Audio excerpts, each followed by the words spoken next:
Good afternoon, everyone. Mr. Commissioner, great pleasure to share this space with you and with René and my other colleagues.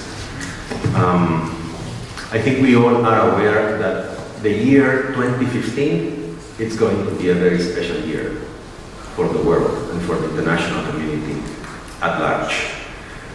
This is a year where the world literally will have to make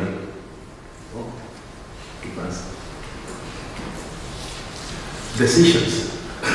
We all will have to make decisions on the world we want, literally.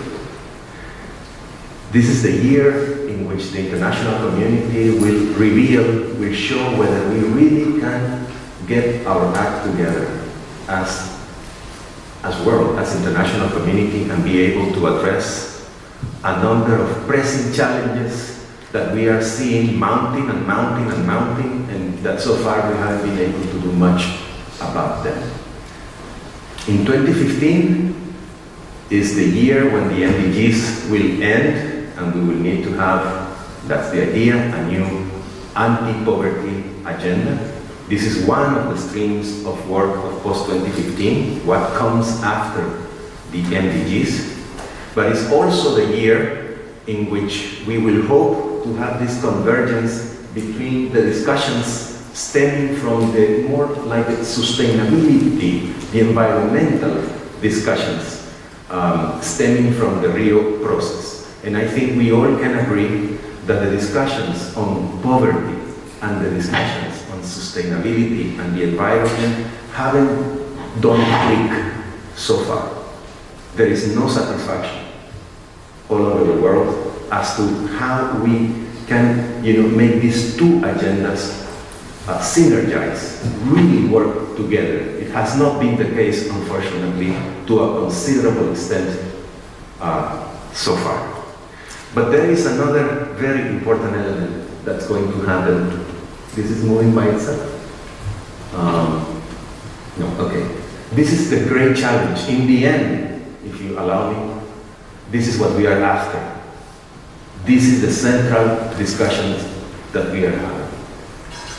But there is another post-2015 agenda. There is something else related to this process that will also happen in 2015. You are aware that in the United Nations climate change discussions in Durban, it was agreed that by 2015, the member states have to agree on mandatory decisions applicable to all the member states to curb carbon emissions. It's in 2015. This is a separate process, by the way. It has its own characteristics, but it's clearly related to this process. If we are not able to make decisions on climate change, on mandatory decisions on 2015, I personally believe the whole credibility of the process will be at stake.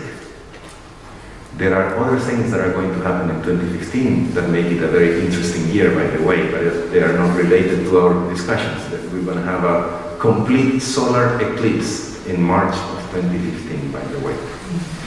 I just would like to highlight, of course, something that we know. The decisions will have to be, in this process, taken, adopted by the member states, by the governments who are the members of the United Nations. However, I would like to stress that all the intergovernmental mandates stemming from Rio and from the NDG Summit, etc., they all call for participation of civil society and all stakeholders. These have to be open processes of consultation with civil society and stakeholders. It's there. It's in the decisions made by the member states themselves. Don't be too afraid about this. This looks a little more complicated than what it is. This is what is happening in general in the post-2015 agenda, but it looks complicated, but it's simpler. Basically what we have is, first of all, the process of the high-level panel. We have three processes. Let me put it this way. Three processes. One is consultations with eminent persons and that is the high-level panel, of which Mr. Gigebaus was a member. Then there is the intergovernmental processes, which are the ones who are going to make decisions.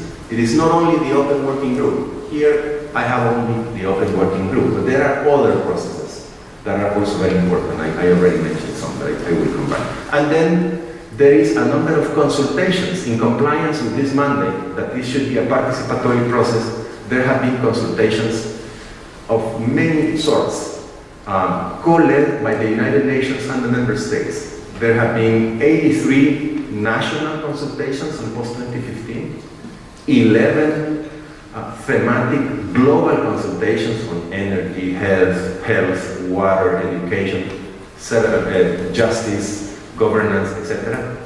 And there have been consultations with the private sector through the Global Compact, and consultations with scientists and academics through the Sustainable Development Solutions Network. And below that, you can see the one secretariat, which is the office I coordinate and which is trying to provide support to all of these processes. So where are we now? Very simply, I think it's we can say that we are coming to the conclusion of a first initial phase, of an initial phase. In what sense? Right now, all the conceptual inputs are there on the table by mandate of the Secretary General of the UN or of the General Assembly. A number of reports and documents have been produced already. The most prominent one is certainly the report of the high-level panel, but it's certainly not the only one. There are a number of reports. There is one prepared by the Sustainable Development Solutions Network. There is another one prepared by the regional commissions of the United Nations. There is, by the way, one including a debate on Europe, on the role of Europe in that report. There will be another report on the private sector, on the take from the private sector produced by the Global Compact. There is a first report of the national consultations. There is a few copies of this report back there. It's called The Global Consultation Begins. And the second characteristic of this first phase is that the core intergovernmental processes that we have to make decisions have begun. So in other words, we are just beginning the process of intergovernmental consultations. The negotiations haven't started. We are just at the beginning of the process. We have all the conceptual inputs on the table, very important to discuss, and now it is the moment for the governments to take the lead through several processes. The first is that everybody is totally in agreement that we need to continue the job on the NDGs. Nobody is throwing away the NDGs. We need to complete the tasks. Many goals have been achieved at the worldwide scale. When you see the average of the world scale, like reducing poverty by 50%, that has been achieved.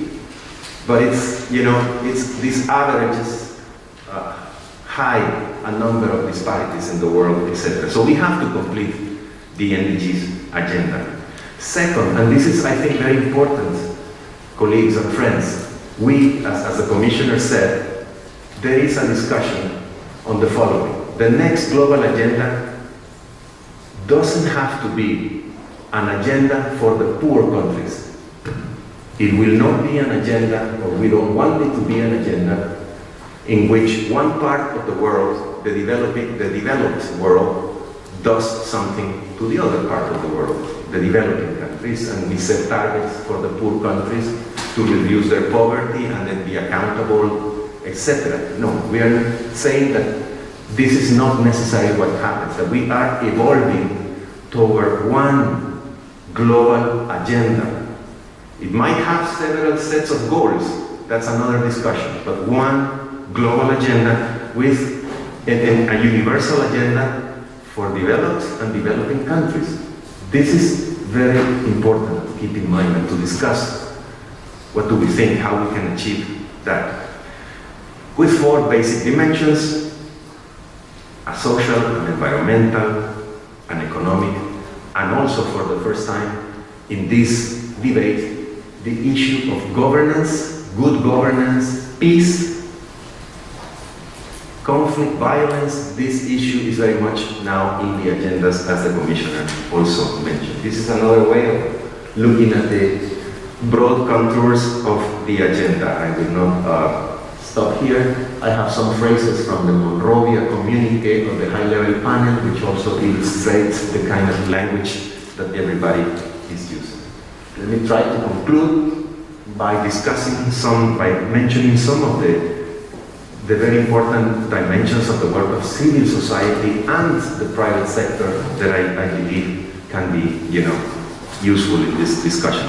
Certainly, there is a number of opportunities to participate in UN-led consultations, which, again, these consultations are mandated by the member states themselves in Rio and in the NDG summit, in the global, thematic, regional consultations. Certainly, NGOs, civil society organizations, private sector organizations are beginning to include this topic in their own agendas. They don't have to come to the UN to discuss post-2015. They have to include it in their own agendas and see how this is relevant for you. The private sector has been engaged through the Global Compact. I think many of you are probably familiar with the work of the Global Compact. And this entity, this UN entity, will produce a report. It should be out probably now already, but if not, it's going to be next week. A very important role, of course, is the dialogue you can have with your own authorities at the national level, with your environmental authorities, with your development cooperation authorities. We can also mention, certainly, the consultations of the Open Working Group. The Open Working Group has established already a mechanism for the participation of civil society. In every meeting of the Open Working Group, there is a 1-hour session with civil society entities, and then there will be one full session of the Open Working Group with civil society.